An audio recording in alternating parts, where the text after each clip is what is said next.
வணக்கம். குரல் அறிவோமிற்கு உங்களை வரவேற்கிறோம். கடவுள் வாழ்த்து. அதிகாரம் 1. அறத்துப்பால். குரல் 7. தனக்குவமை இல்லாதான் தாழ் சேர்ந்தார் கல்லால் மனக்கவலை மாற்றல் அரிது. விளக்கம். ஒப்பாரும் மிக்காரும் இல்லாதவனுடைய அடியொற்றி நடப்பவர்களைத் தவிர மற்றவர்களின் மனக்கவலை தீர வழியேதும் இல்லை. Explanation in English. Anxiety of mind cannot be removed except from those who are united to the feet of Him who is incomparable. குரலுக்கான ஒரு குட்டி கதையும் உங்களுக்கு இன்று சொல்ல போகிறேன். ராமுவும் சோமுவும் நண்பர்கள். ஒரே அலுவலகத்தில் வேலை செய்தார்கள். ராமு எப்போதும் மகிழ்ச்சியுடன் இருப்பான். ஆனால் சோமு எப்போதும் கவலையுடன் இருப்பான்.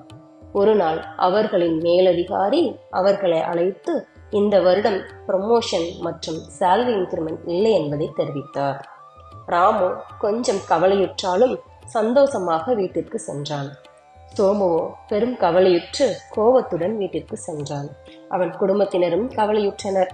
அடுத்த நாள் சோமு ராமுவிடம் கேட்டான், எப்படி உன்னால் இவ்வளவு சந்தோஷமாக வேலை செய்ய முடிகிறது என்று. அதற்கு ராமு, நாம் ஏன் கவலைப்பட வேண்டும்?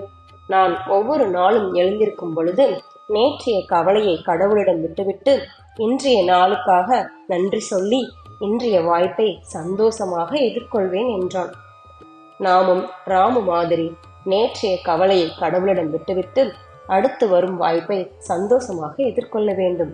சோமு மாதிரி இருந்தால் கவலை ஒரு நாளும் நம்மை விட்டு தீரவே தீராது என்பதைத்தான் இந்த குரலில் நம் வள்ளுவர் நமக்கு எடுத்துரைக்கிறார். நன்றி. மீண்டும் அடுத்து ஒரு குரலுடனும் ஒரு குட்டி கதையுடனும் உங்களை சந்திக்கிறேன்.